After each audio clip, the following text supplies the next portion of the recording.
Una masiva alza de la corrupción. Eso es lo que se está informando por parte de datos del Estado de Chile, como también por expertos asociados al tema, que están informando que en los últimos 3 años la corrupción habría aumentado en nuestro país en un 800%, o sea, se habría multiplicado por 8 todos los casos que ya estaban presentes.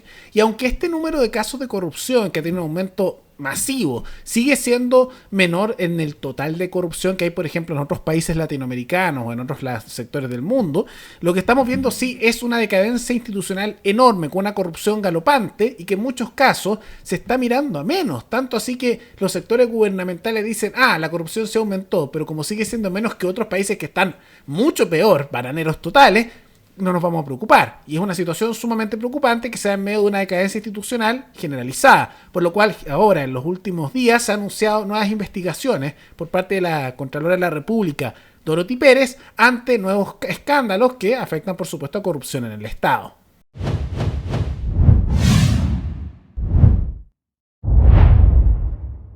Si bien el tráfico de drogas sigue siendo lo más relevante, es importante ver que otros delitos asociados a la criminalidad organizada, que también son manifestaciones de ella, están aumentando mucho.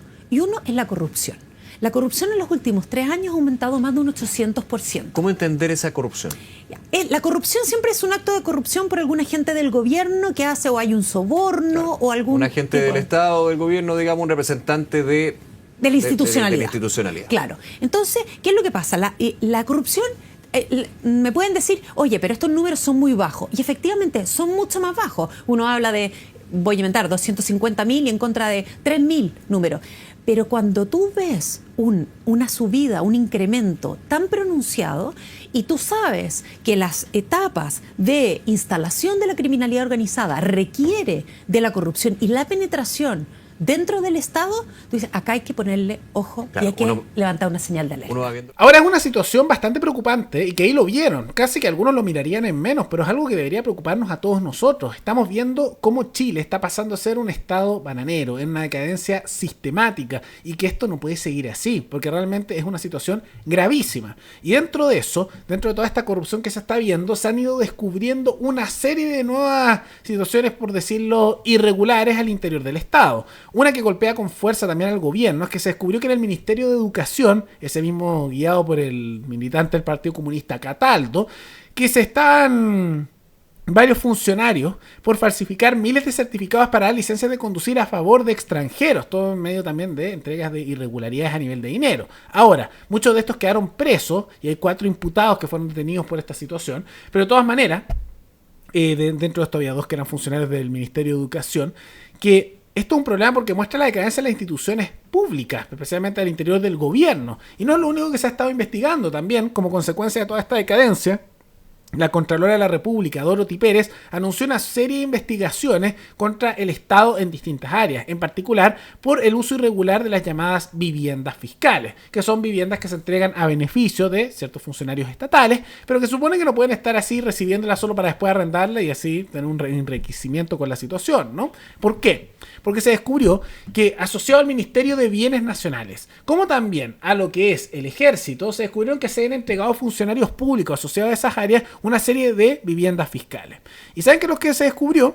Que básicamente recibieron a estos funcionarios públicos esas viviendas y la recibían, todo eso a cargo justamente de los impuestos de los trabajadores, porque así se financian las viviendas fiscales, y estas las estaban recibiendo para arrendarlas después.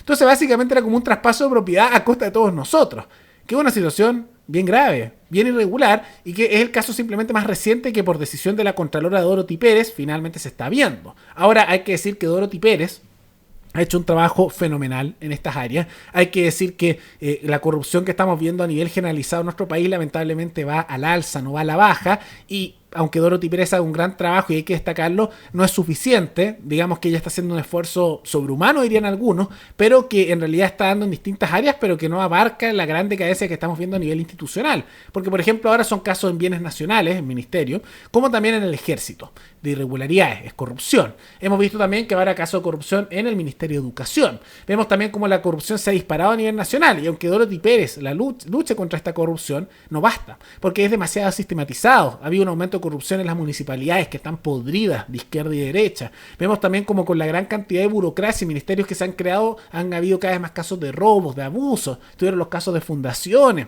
Tuvieron también los casos de sobresueldo. Está también una gran cantidad de irregularidad en el Poder Judicial, en la Fiscalía. Está todo podrido. Y aunque Dorothy Pérez hace un gran trabajo, hay que decirlo, no basta porque es solo una persona que se está moviendo con mucha habilidad, con mucho poder, pero que de todas maneras no logra dar con toda la problemática que hay. Claramente es necesario hacer una limpieza profunda de la estructura estatal para poder parar de cierta manera toda esta decadencia.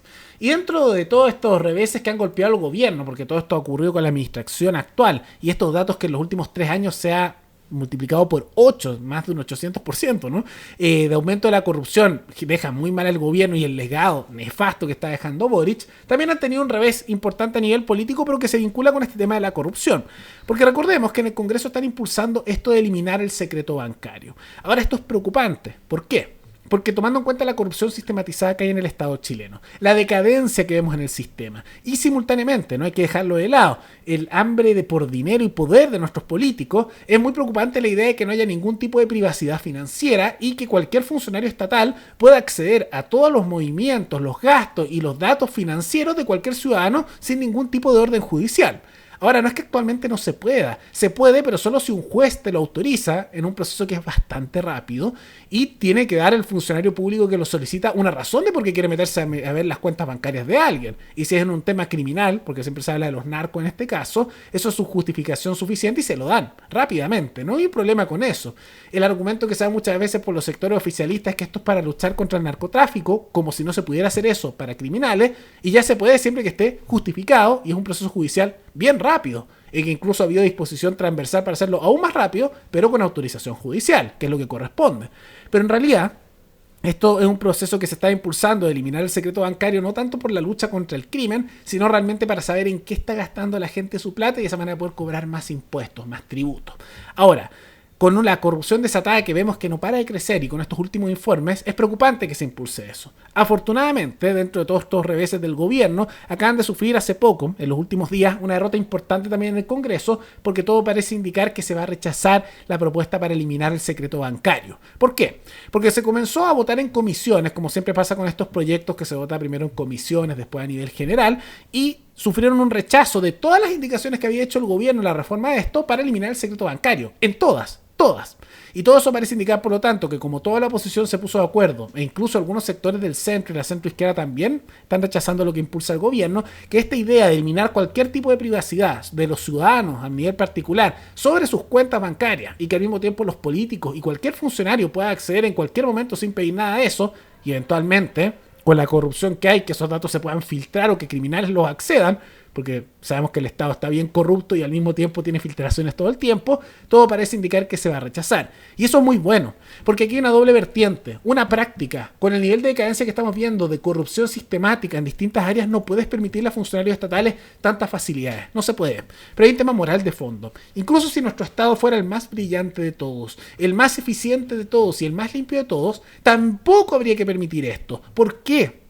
Porque hay un derecho a la privacidad de las personas. Esto de subordinar cada vez más áreas de la vida a las decisiones de un político, del Estado, y que subordinar, por lo tanto, ante ese organismo burocrático todas nuestras vidas es peligroso. Da paso a tendencias autoritarias y al mismo tiempo elimina cualquier tipo de derecho de privacidad de los ciudadanos y facilita que los políticos puedan ver en qué sacar más impuestos, en qué controlar más a la población o que incluso por interés político se filtren los gastos que tiene alguna persona para tratar de perjudicarle su vida. Es sumamente peligroso. Y no solo un político, cualquier funcionario público, porque eso significaría eliminar el secreto bancario. Entonces, qué bueno que se ha ido rechazando esto, qué bueno que ha tenido reveses el gobierno en esta área y que parece que no se le va a aprobar su reforma, y hay que decirlo que con la corrupción galopante, que es un golpe fuerte para el gobierno, pero especialmente para todo Chile, porque muestra la decadencia inmensa que tenemos, esto es muy preocupante. Y hay que decir, Dorothy Pérez hace un gran trabajo, pero no suficiente. Todos nosotros tenemos que aportar a luchar contra la corrupción, que lamentablemente se ha disparado en un 800% bajo este gobierno. Pero más allá de todo eso, ¿qué les parece esta alza masiva de la corrupción que se ha visto en el último tiempo, que sigue siendo menor en total que otros países, pero que está creciendo a niveles galopantes y que queda como legado de la administración de Gabriel Boric? Y al mismo tiempo, ¿qué les parece las movidas de Dorothy Pérez? Como también estas problemáticas, podríamos decir, derrotas del gobierno en el Congreso con respecto a la idea de eliminar el secreto bancario. Todo eso pueden comentarlo abajo. Y antes de terminar, quisiera recordarles que pueden recomendar noticias tanto de Chile como de otros países del mundo para otro video. Nos veremos en el siguiente programa. Hasta luego.